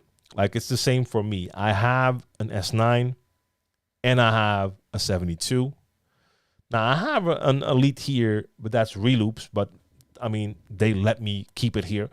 I have an S7 here now, but that's Pioneer. So if I'm strictly looking at my mixers, I have an S9 and I have a 72. Now on top of that, I have old mixers. I have a PMC 05 Pro 4 by Vestax. But I mean, that's a different league. That's not in the same league as an S9 or a 72. I would most certainly keep both, just so that I will always have a mixer that works. I mean, at a certain point, a mixer could die. My 909 died on me at a certain point. It just happened. I was at a sound check, clicked it on. It came on, the screen came on, and then the screen went black. And that was the end of the 909. Now, it served me well for years. I've taken that mixer around the globe, used it at so many gigs. But at a certain point, it can happen. And in that case, I was lucky enough to have another mixer, so I could use the other mixer. This was during not just a sound check, but a rehearsal, so it wasn't an actual gig yet. So for the next gig, I had to bring out the other mixer, but at least I had a mixer. So in that case, having something extra is... yeah, it's great. But Reese says Lexicon and Record Cloud. If I'm not mistaken, Record Cloud was the former name, and it is now Lexicon, right? That's the same thing, I believe. And I believe Record Cloud, existing Record Cloud members are now switching and becoming Lexicon users, I think. But maybe Record Cloud still works as well. I don't know. But if you compare the two, Godzone, I mean, yeah, the S11 is incredible. I would still want one of those. And do you see value in DJs collecting gear? That was the second part of the question. So, I mean, collecting, I'm not sure. But if you can afford it, cool. Otherwise, it's dope just to be able to have some backup. Same thing for me with turntables. I have multiple turntables, but that has served me well. It's like when I'm in a touring phase and I have a lot of shows with Brainpower, I want one set of turntables permanently in flight cases, and they're just waiting to be put into a car, taken to a gig, back out the car. Now, in the meantime, I might have live streams or I might have something else here going on, so I'll want to have a set in the studio ready to go. I don't want to come back after every gig, have to unpack the turntables, set them up in the studio, and maybe 2 days later we have the next gig. I have to pack them in again. So in those situations, having more equipment is, of course, a great thing. Wyrod Wanton, hoping to hear more about my thoughts about the Rev 1. No, sure, we can get into that for sure. So we'll hop over to the set in a second. Let me just see. I've never used sync mode, but is sync mode considered cheating? No. Like, honestly, I honestly almost don't want to read the rest of the question and just say no, forget about it. If you want to use it, but I'm going to go for it. I feel in 2022, for all DJs, sync shouldn't even be a discussion anymore. Sync is an option. It's there. I would never depend on it, especially with certain music. But if you want to use sync, use sync. You know? But okay, so is it considered cheating? I remember doing one gig. A DJ asked me if he can hop on, and I let him. I need to use the bathroom, so perfect timing. I came back, and he tells me my sync mode isn't working, and I'm asking him, isn't that cheating? He says you'll have to cheat in the club. Okay, so now I'm glad I actually read the rest of this right here. Is there an unwritten rule of no cheating, or who cares? Do you? So he says you have to cheat in the club. That is literally the most retarded thing I've heard. I hear a lot of stupid things, so that's the dumbest thing I've heard all day. So it doesn't actually change that much about my story. Look, sync is a feature. It can help you to sync the tempo of two tracks, and that's all it does. It doesn't do anything else. You still have to select the tracks. You still have to decide when and where you're going to make your transition. When you start your transition, what point of the track are you using? You name it. That's all on you. EQ settings, levels, that's all you. So all it does is it syncs the tempo of two songs. And again, you don't always want to depend on that because, for instance, if you're using live music, sync isn't going to work that well. If your music isn't analyzed correctly, sync is going to mess you up. So I could care less what people choose to use. And I could even see scenarios. No, let me rephrase. I've had scenarios where sync was my best option. I did a live stream, a mix show last year on an iPad using Algorithm DJ and Beat Source. Now, the iPad works great. You can start tracks, you name it. I was not planning to try to do beat matching and nudging my screen or using the little plus minus to nudge. No, we're skipping that part in this case. Normally, I like beat matching. I think it's fun to do when I have actual tangible equipment, when I can like hit the side of the platter. I like doing that. I was mixing on an iPad. I was not doing this. So I was using sync. Load the track, sync, so I don't have to worry about that part. I'm already trying to scratch on an iPad and use it. A lot of fun. I would do that again if I'm in a situation like that. So I'm never judging. I saw one thing that I needed to read as well. Where is it? Where is it? Where is that? I saw one more thing about that had to do with the audio conversion.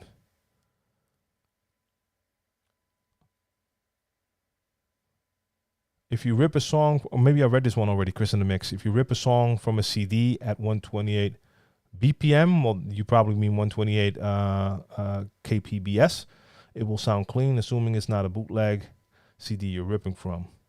Nah, don't go for it. If you're going to rip from a CD, why would you go for that lower quality?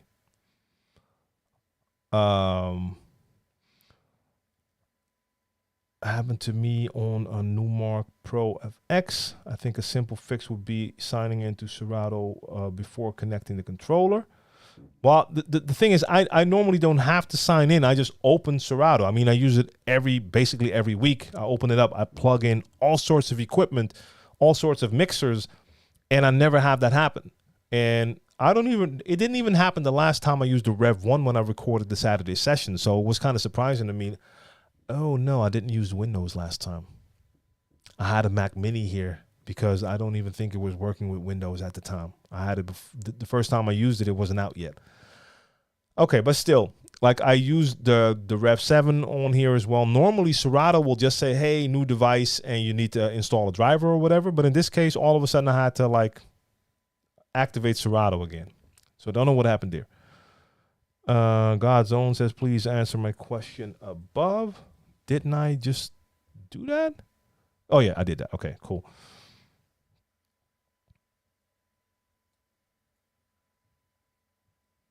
Did Mulberry ask a question that I miss? I see Mixmaster G answering a Mulberry question. Leonzo says Audio Ranger had that feature of removing duplicates. Okay. So, yeah, there's a couple of programs out there that can do that. Lexicon can do that, and I hear Audio Ranger. I haven't used Audio Ranger, but that can do it as well, is what I hear here. LG, what up?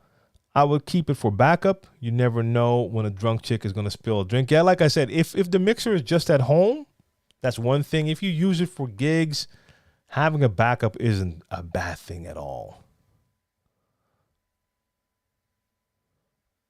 If I could still use my TTM 57, I would never buy an S9. Hey, yeah, that's the personal preference thing right there.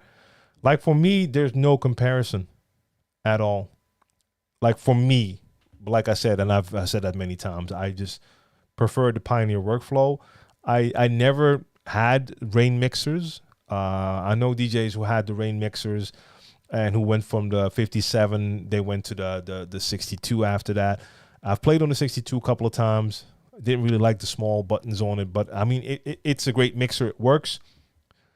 Couldn't beat the S9 for me. But that's the thing. You need to find what is the best for you personally. You have to play on it.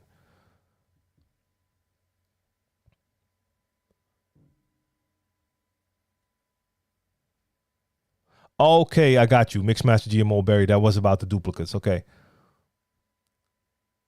And Mixmaster G is talking about a tool for Mac.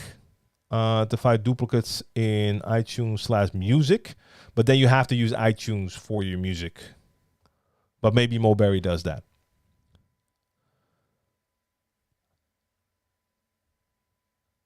And Kujini says, I keep my decks like my women, greased up and ready to go. Still have my Pioneer DDJ S1, Numark NV1, Numark NS7.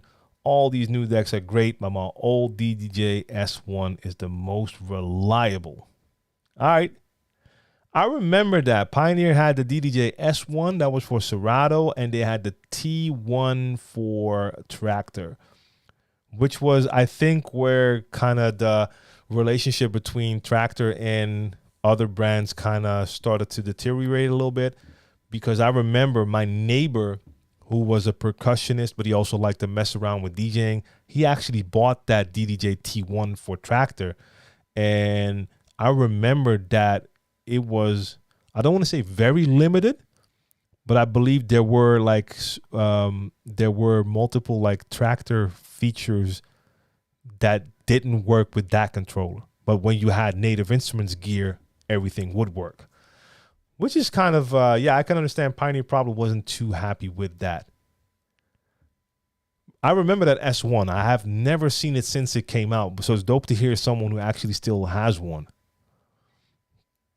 And Joel, I honestly still have not used the Rain 1. There is a chance that I might be using it next month, because they were going to send me one. That hasn't happened. I don't know if that's still going to happen. I'm going to be at a spot next month where they actually have one, and I'm still contemplating if I'm going to play on a turntable set or if I'm going to just say, hey, you have the Rain 1, I'll use that. But then I'll be doing a gig in a spot on a device that I've never used before. So I'm not sure yet. Sam, what up, man? Would you consider online lessons or giving feedback on the transition in Scratch? Online lessons is something I haven't only considered. It's something I know I'm going to be doing in the future. But that future is still years away. That's the only thing I know. It is something I'll be doing in the future when I don't feel like doing a bunch of other things anymore. And when that time comes, I'm going to be spending more time behind the computer having these one-on-one interactions and helping people. And giving feedback, on a transition in Scratch. I mean, considering it is not the issue. Time is just the issue. I get a lot of requests from people if I want to check out their mixes. And the thing is, I actually want to. I just don't get around to do it. Like, even now, my time is... I'm searching for time. Like, honestly, last week I was supposed to do my live stream. I wasn't here. I mean, I actually was here, but I wasn't streaming. I was working. And I make...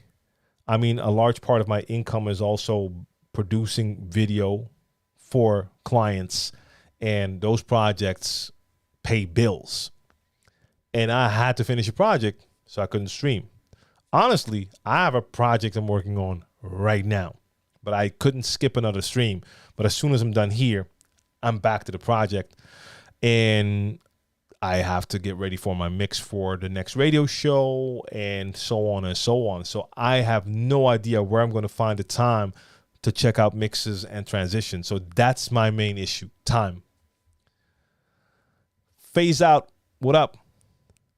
And I've got the pocket operators from Teenage Engineers. They're awesome for sampling. Haven't heard about that one before. I have to look that up. And Chris on the mixes, I don't rip at 128, but it's something that I noticed. Okay, got you. Richard says, do you think entering contests is a good way to get into playing in clubs? I prefer harder style, so opening sets aren't exactly my thing. I'm not sure.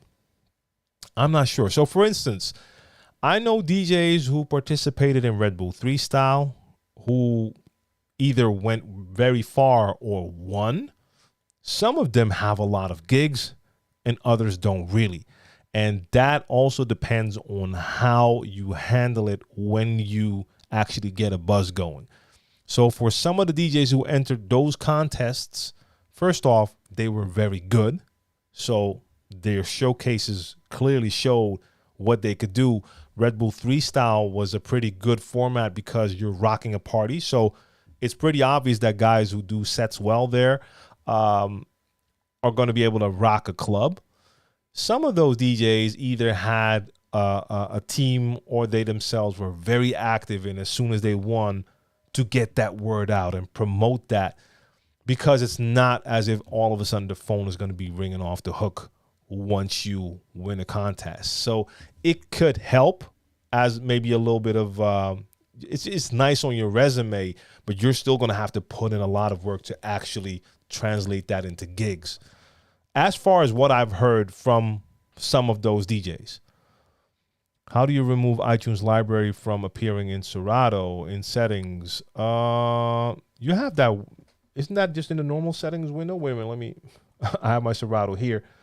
When you get to the library, where is it?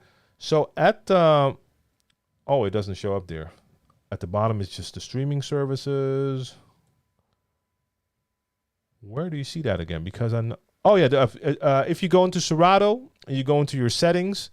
Wait, can I just add that screen for a second so you can just see it on screen? Hold up. Can I have a window in here, please? Called Serato. I have that one already. Yes. So I'm in my Serato settings right now. Right at the top, show iTunes library. And as you can see, I don't have it on, so you don't see my iTunes library. So yeah, that's it. Easy. ARM TV, late as usual. All good, but that's not late for you, right? I think that's actually still like earlier in the day for you. So I think that was the answer to your question, right? I should actually have that in the Stream Elements promos that run out here. Dimension of my radio show. Stupid that I didn't put it in there yet. Also, any favorite ways to play back-to-back? Changing every 2 songs or something like that. So what works best for me, I mean, I have a lot of experience playing back-to-back, especially with certain DJs. Actually, one DJ that I played with, we operated as a team for a couple of years, where we basically did all our bookings as a team. Our rule was very simple. There was no rule. This was all feeling. We never, ever, and that's why that worked the best. And I'll have other examples for you as well. And I will get to that Rev 1, Wired. I will get to that.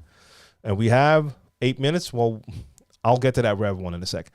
So we went totally off feeling. It was as simple as that. If I was playing a track and he just had a feeling like this track would be dope, we started in the vinyl days. Like, I would be playing. If I saw he had a record, I just knew, like, okay, go for it. I bring in the record. He has the next one. He grabs the decks. I grab the mic. Maybe he has more. At the same time, I'm hosting. In the meantime, I'm looking, because sometimes I'll think of a song. We just went totally off feeling. So we never had any rule. I've played with DJs that play by like rules, like, hey, we'll play 2 tracks at a time. It can work, but if you're playing like that, if you're doing a back-to-back set like that, you're playing freestyle. Freestyle doesn't really work well if you're going to have those type of restrictions of having like 2 tracks and then you have to stop. Especially if you're not totally in line with the other DJ, because then you might play 2 tracks that go into a certain direction, but then the next DJ plays 2 tracks and they go totally the other way. And then you go back to 2 tracks, and either now you have to follow them, or, I mean, so it's all about a vibe thing to me. But if you're totally vibing, then there shouldn't be rules.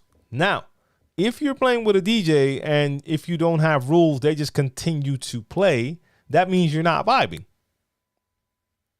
There should be a together thing going on. So If I'm playing back to back with a DJ, I really hardly know that DJ. Yes, then we will probably have something like that. We'll do 2 tracks at a time.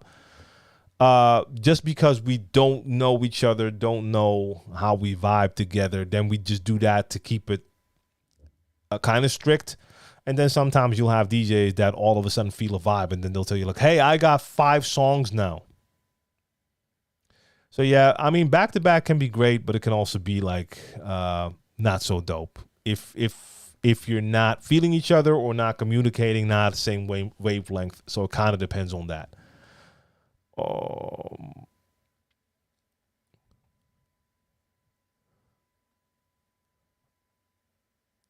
Space Boogie says, yo, this is the crazy thing. I use Serato DJ through the iTunes library, and I have 400 playlists. I can only scroll to the second half of my playlist. Oh, damn. Space Boogie, you should talk to Mixmaster G, but maybe you are already.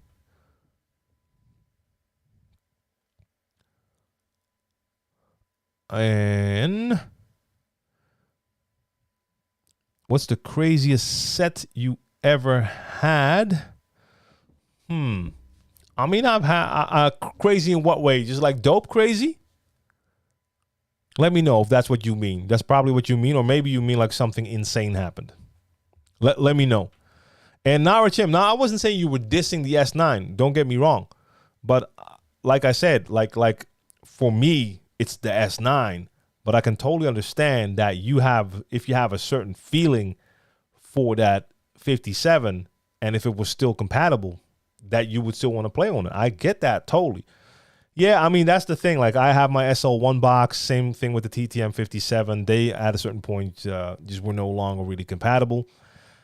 It happens. I mean, but to be honest, they were still using USB 1, I believe. And, yeah, at a certain point, you have to scrap some of the older stuff.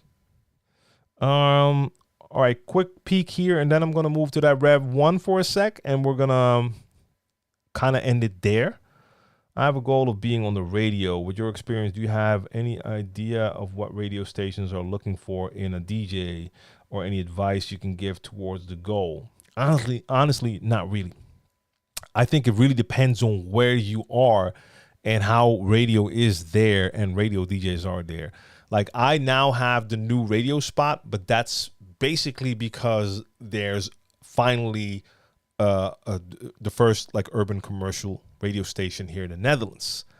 There is one other station, a publicly funded station, that is the cultural / urban station.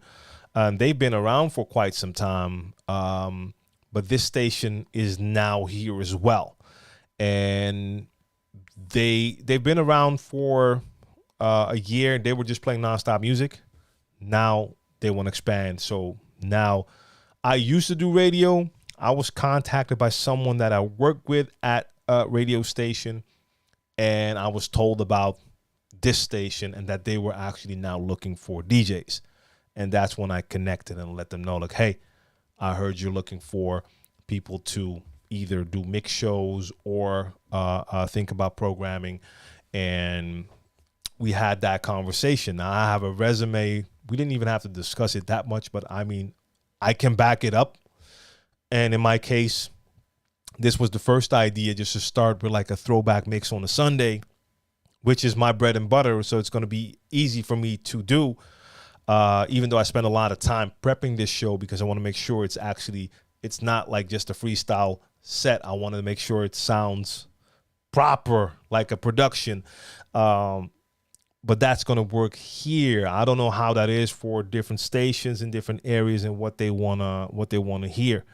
So phase out. I'm on every weekend. I do a new show every Sunday, and you can catch the replay of that show on Saturday. So every Saturday and Sunday, I'm on from 4 to 6 Central European time on Galaxy Radio. That's GLXY.radio.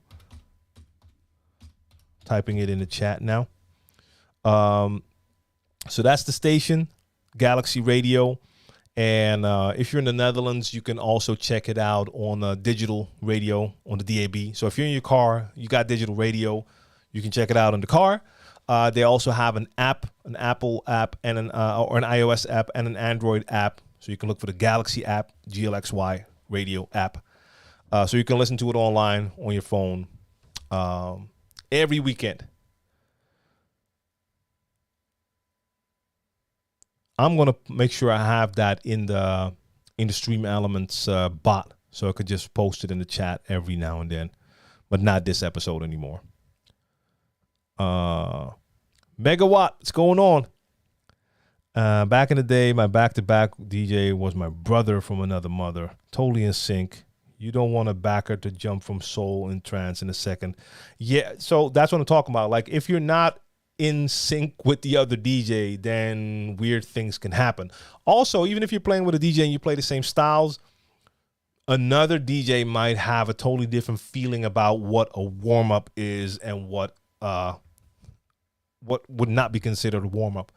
So I'm playing back-to-back with this DJ, and we're still in the warm-up set, and all of a sudden, he's playing like a track that, to me, has way too much energy, but he considered that to be like a warm-up. So that like changes my mindset, because now I feel much more energy coming in, and either now I have to roll with that or I have to try to scale it back a bit. Yeah, if you're playing with a DJ and you're totally on that same wavelength, yeah, that's like the best thing. Yo, Kujini, you should have been here. Weren't you here on Monday? No, you weren't here on Monday, right? I did my entire set with the Rev 1. So yes, let me move my chat to the other window so I can see it. Now I'm not going to be able to see it as well as I saw it now, but I'm going to put it in here for a second.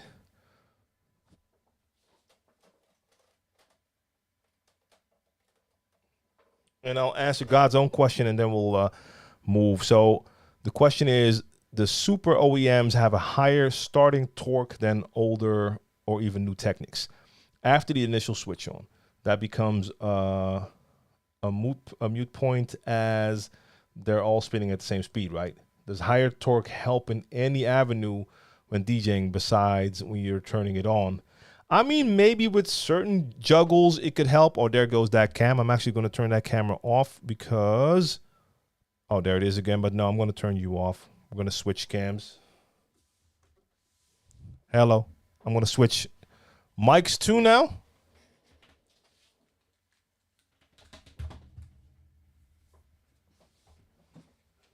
All right. So I can't hear myself, but y'all can hear me.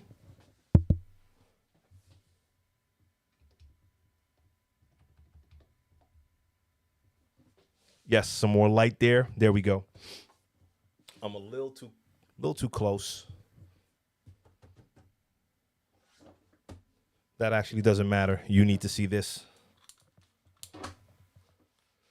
But yeah, beyond that, I'm not sure if the higher torque really matters that much. I mean, I think all of the turntables we have now can easily get the job done for you. Trying to get my mic a little bit closer. Yes. So yeah, the Rev 1. I played with this on Monday and had a great time using it. Like I said, the only thing I noticed is the size sometimes got me a little bit in trouble. Another question about the toggling of the effects. Yes. So you have these toggles here.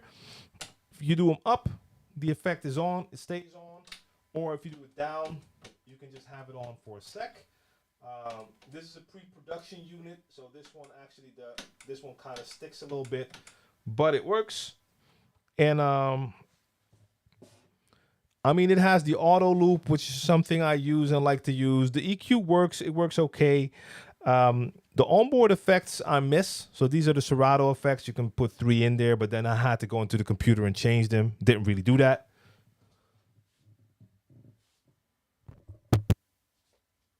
The audio is fading in and out.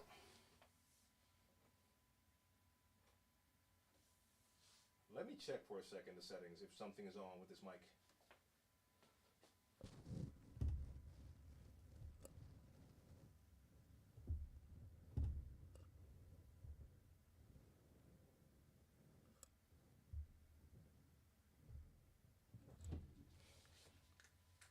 Let me grab my headset. Headset. Could it be the cable? Could it be the cable? I think it is the cable. All right, I have my headset on, so now I can hear myself. You can hear me clear now, right?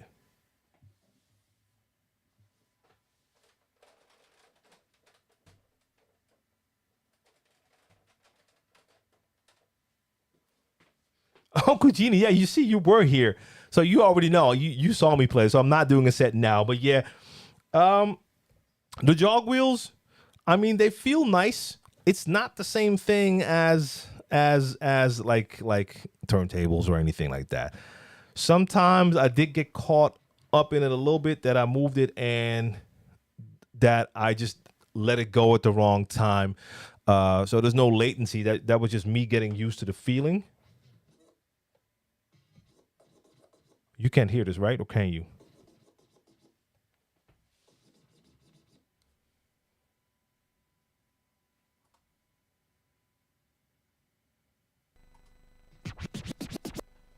No, you can hear that, I think.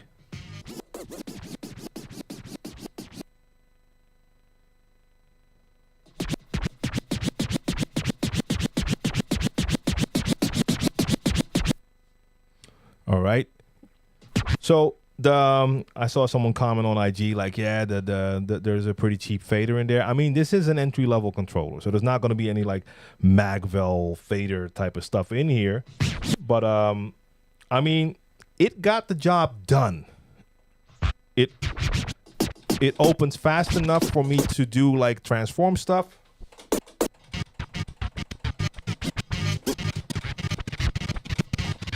Grab stuff that works. I mean, yes, it feels better on the Pro mixers, but there's a major price difference there involved as well. So, I mean, an S7 fader, you can't put that in here and make this unit like, I don't know what it is, the 253, something like that.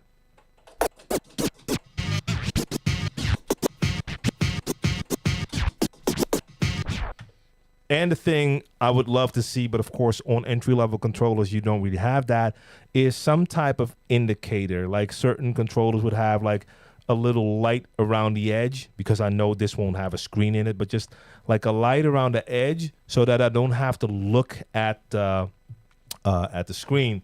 In this case, I did continuously have to look at the screen when I wanted to see if I had my sound on point. Now, they did put these markers on here, and honestly, I have no idea why they did that. I remember back before this came out, like over the years, people have asked me sometimes, they would buy a controller and they would ask me like, hey, I put the stickers on, but it's not really working. And I was like, yeah, because it doesn't make sense on a non-moving platter. When you put a sticker on a turntable and you press play, the platter moves, so the sticker moves with it. So if your kick comes in when your sticker is at 12 o'clock, or if you put it where the needle is, whatever your starting point is, if you then hit play and your platter starts to move, then you know, hey, if I pull it back until the sticker is here, then my kick is going to be there. That doesn't work with a non-moving platter, because I can take this to the beginning, but if I press play now, nothing happens. So this has no use. The only use I found for it is if you have it and you're not playing, then, so I cued it, so my beginning is here. If I move it forward now,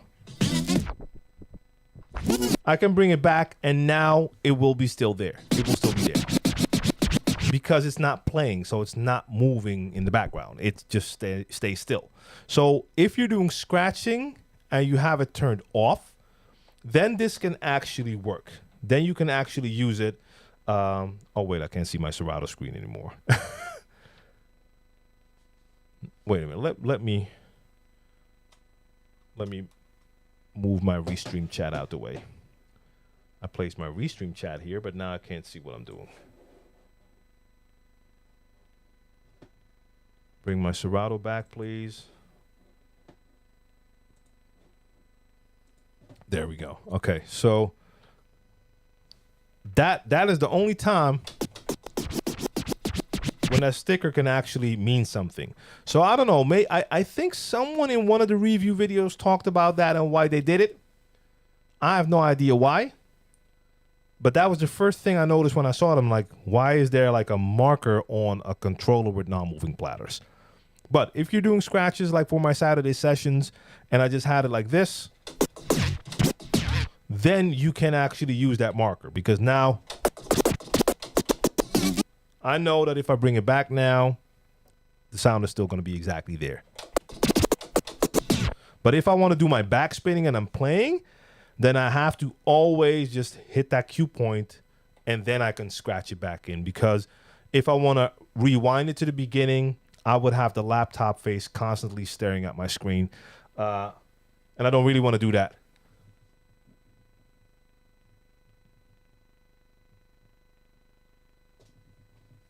Spencer, did I ever get tinnitus from DJing? No, I mean, DJing has never caused me any issues. The only thing that ever caused issues is spending too much time behind a desk on a computer. That at a certain point actually caused issues, and then I had to make sure that I was sitting the right way. And for a while, that's years ago, I had to have an app on my computer that will warn me every 15 minutes to stop for a second and get up. But DJing itself has never caused me any type of issue. So if I wanted to do some backspinning, I'm not even going to try to play this one, start the other one, and then rewind this one. I'm just going to use the cue point, because even now I let it go. It's played for a bunch of bars. If I want to bring this back now, I have to look at my screen to see, like, okay, there it is. And now my beginning is here, not there. So I can't use the sticker for that. So if I wanted to backspin,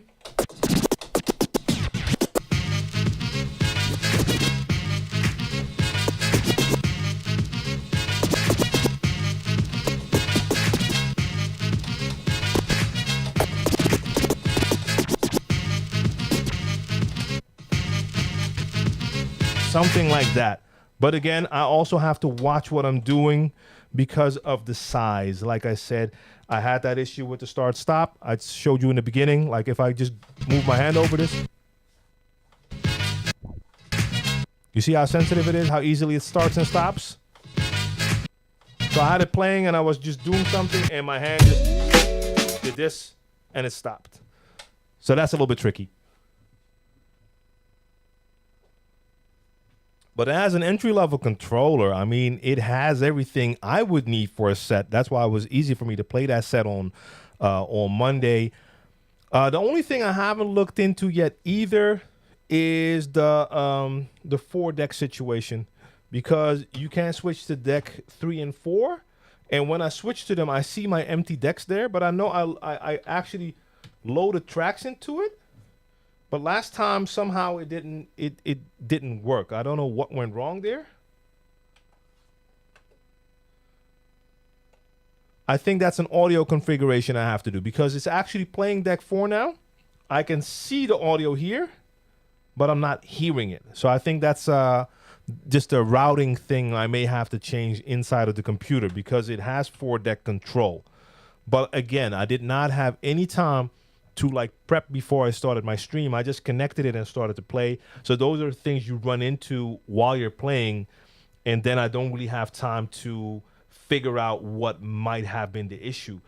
But I mean, I love the toggle effects, even though these effects don't have the same post fader feel as the Pioneer normal mixers, because if I let the toggle go, the effect stopped immediately. I don't know why that happens. It has the low pass, high pass filter. Basically the only effect I use when I'm doing my transitions. The auto loop, which you can change, increase, decrease.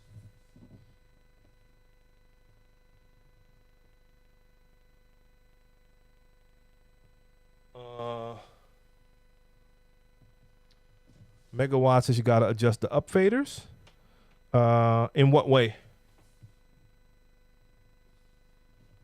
In what way do I have to adjust the up faders for what? Are we talking about that 4-deck situation? Okay, well, maybe you'll let me know. So my thoughts, I think this is a very nice entry level controller. If because this does have that battle style setup if you don't mind having your tempo slider at the top. For me, that's my normal turntable setup, so I prefer this. So for me, this is really natural, and having your performance pads in the middle also feels more natural, because normally I'm using something like this, and then you also have your performance pads in the middle instead of having them, like on most controllers, underneath your jog, or in some situations even above your jogs. So I prefer the middle.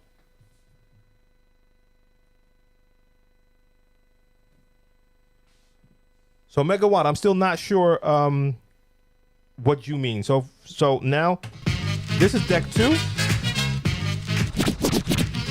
That's playing and I hear it. Now if I switch to 4 and I play it, I see that it's outputting. Got you. Well, got you. That's not exactly what you said. You're talking about knobs. But okay, I guess I had to take it down and turn it up. So maybe it was still figuring that deck 4 was in the lower position. But anyway, that's deck 4. And now I can take deck 2.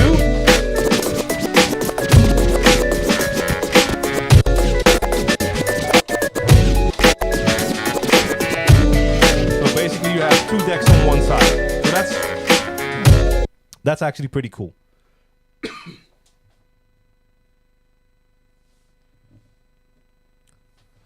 So yeah, I'm pretty satisfied with that one. Like it's always a little bit of a risk when you just decide to like do a live stream with something you haven't used before. But it got the job done very well. Now, if I have the option and I didn't talk about this, I can't even show it. It's in the next room. I have the Rev 7 here again. I was tempted on Monday to connect that Rev 7. But I think I already told someone like, hey, don't worry. Next week I'll do something with the Rev 1. And I felt it was time to do it. But that was like a bit of a hard decision. Knowing the Rev 7 is here, I was very tempted to use that again. But I'm glad I went for the Rev 1 because this allows me to now actually speak out of experience. And also, I think it's always nice to be able to show people like, hey, it's not like this is inferior equipment that can't be used to play a set, because you can definitely use it for a set. Now you are missing like the booth output. That's why I use the extra mixer. So if I would go to a club, that would be a little bit tricky, even though most likely I would probably plug into a mixer there as well. But yeah, I like it.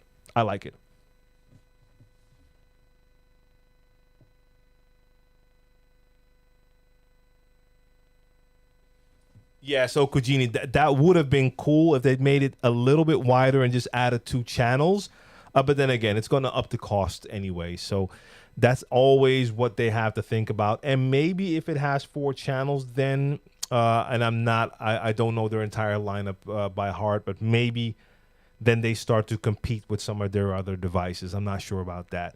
But I think that's always something they have to consider. Like, okay, if we add this and this, then it's almost the same as another product we already have. So maybe that's one of the reasons.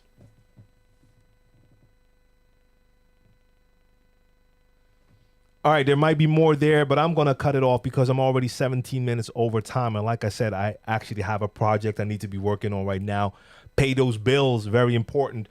I had a lot of fun today. So I didn't spend too much time talking about this, but actually there's not that much more I need to tell about this than what I just did. And again, if you want to see me in action on this, just go to twitter.com/DJ TLM to check my last live stream. That's Crates episode 61, Beat Source edition.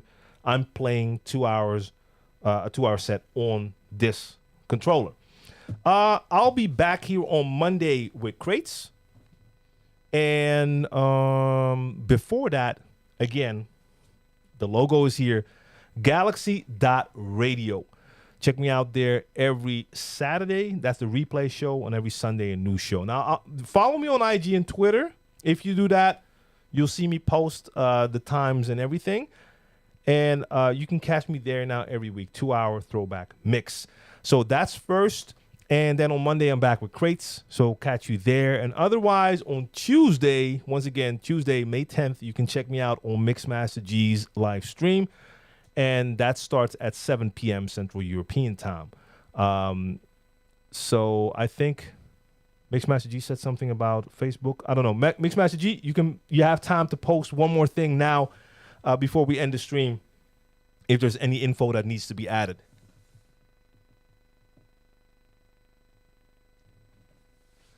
Because I'm ending the stream now.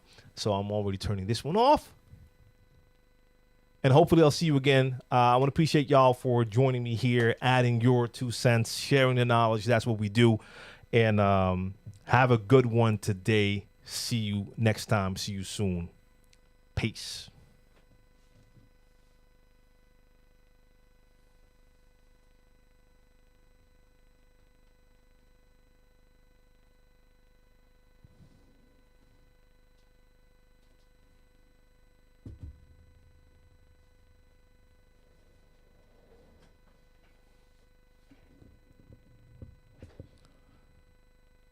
Peace out, Mixmaster G, DJ 6, Megawatt, Wired, Kujini, Godzone, Sven, Jeff, Reese, Phase Out, Leonzo, El Chato,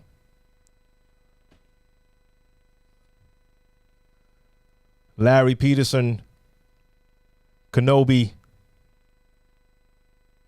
Arm TV, Space Boogie, Nara, Earl, Mo Berry, Joel. Just doing a little scrolling. Richard, Chris on the mix, DJ on the ones and twos, and anyone else I might have missed. Reese. Peace, peace, LG. Peace, peace, peace, peace to all of you.